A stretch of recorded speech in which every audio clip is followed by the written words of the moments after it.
Okay, ever lost your keys? Imagine losing the keys to a fortune in Bitcoin. Today's deep dive is about a guy who did just that. Back in 2009, Bitcoin was brand new, this mysterious code that most people didn't understand. Yeah, it was more of a tech experiment than actual money at that point. Right, this was Satoshi Nakamoto's creation, and very few saw its potential. It was like digital monopoly money back then. Exactly. And that brings us to James Howells, our guy in Wales, a real tech enthusiast. He starts mining Bitcoin, like many early adopters, just out of curiosity. And get this, mining back then was so simple, just using your laptop. You're kidding, just a regular laptop? Yep, totally different from the huge server farms we see today. I can't even imagine. It was basically a small online puzzle-solving competition. So Howells is mining away and ends up with, get this, 8,000 Bitcoins. Wow. Then life gets in the way, and he kind of forgets about them. Well, yeah, it's easy to judge now, but back then, Bitcoin was practically worthless. You couldn't buy anything with it. Right. So those digital coins probably got buried under his to-do list. Fast forward to 2013, Howells is doing some spring cleaning, tossing out an old hard drive. And guess what? Don't tell me it was the hard drive with his Bitcoin. Bingo. The key to his 8,000 Bitcoin? Gone. Lost somewhere in the Newport landfill. Oof. And we're not talking about a small pile of trash here. This is an industrial-scale mountain of garbage. Yeah, a site that takes in thousands of tons of waste every year. Finding that hard drive would be like finding a needle in a haystack, an epic needle in a haystack. Totally. Most people would have given up, right? Right. But not James Howells. He goes straight to the Newport City Council, offering to pay for a full excavation of the landfill. He even promised a nice donation to the city if they let him dig. What a deal, right? Yeah, you'd think they'd jump at it. But they refused. Well, it makes sense in a way. Digging up a landfill is a massive undertaking. Hugely expensive. And risky for the workers, not to mention the environmental impact. All sorts of nasty stuff could leak out. So Howells hits a wall, but does he give up? Nope.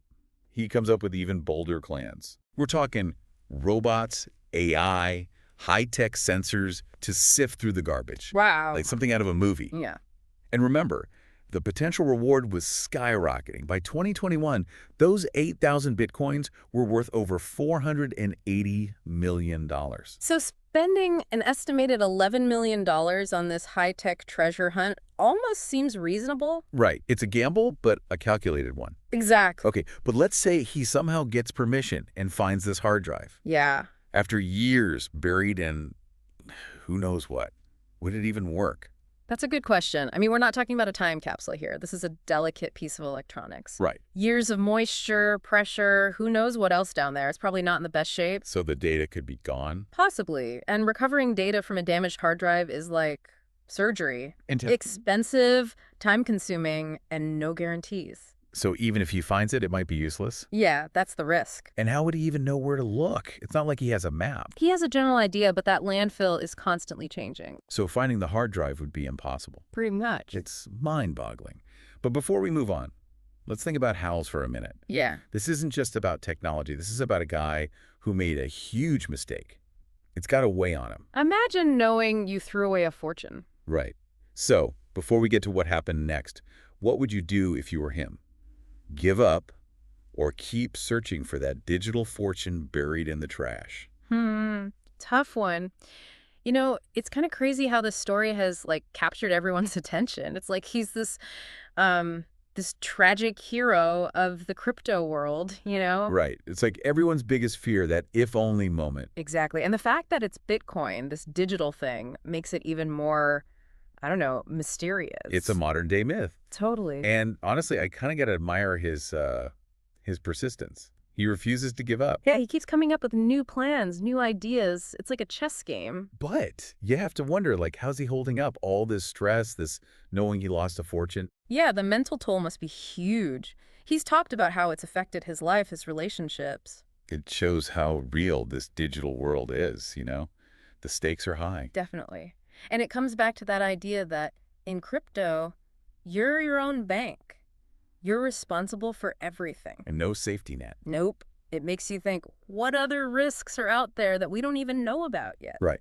As we rely more and more on digital stuff, how do we protect ourselves from making, like, a Howells-level mistake? That's the big question. But for now, let's get back to Howells. Okay. We've talked about the challenges, but is there any hope? Could he actually pull this off? Well, the odds aren't exactly in his favor. No, not really. We're talking about finding one tiny hard drive in a massive, ever-changing landfill. And then hoping it even works after all this time. Right. It's probably more rust than a hard drive at this point. Yeah. And even if it's intact, getting the data off it, that's a whole other challenge. So is it a lost cause? Is this just a sad story of what could have been? It's definitely a long shot, that's for sure. But hey, technology can surprise us, right? Maybe one day we'll have robots that can find anything in a landfill. Or like super advanced data recovery. That would be amazing. But for now, it seems like Howells Bitcoin is lost forever. Lost in the trash, yeah.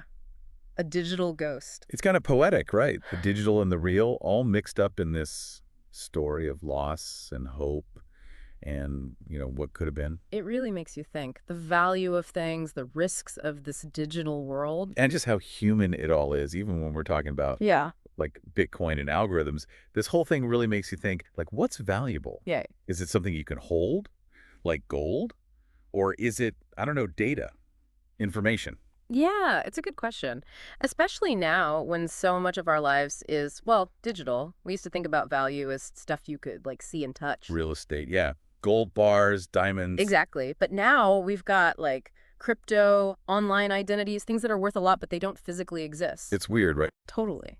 And Howells, he gets it. He knows those Bitcoins are valuable, even though they're, well, buried in trash. It's like, can something be valuable if you can't even touch it? If you can't use it? It's a head scratcher. And it makes you think about, like, what does it mean to own something? Yeah, it's a question we all face now. We've got photos, documents, all this stuff online. But what if we lose access? Is it still ours? Is it still valuable? Right. It's kind of scary when you think about it. All our memories, our money, just floating around in the digital world. It makes you realize how important backups are and, like, strong passwords, Right. all that stuff. Totally. We're all, like, figuring this out as we go, this whole digital world. It's like the Wild West out there. And Howells, he's like a warning sign. Yeah, a reminder that you got to be careful. So what about Howells? Do you think he'll ever stop searching? Hard to say. He seems pretty determined. He sees it as a challenge. Yeah. And maybe that's what keeps him going, that tiny chance he might find it. It's a story about hope, second chances. And our fascination with, like, lost treasures, even digital ones. It really is. It makes you think about, I don't know, what matters Yeah. in the real world and online. Absolutely. Well, that's our deep dive into the world of lost Bitcoin and buried treasure and one man's quest to find what he lost. Thanks for listening. We'll be back next time with another story. Until then, keep digging, keep exploring, and keep those big questions coming.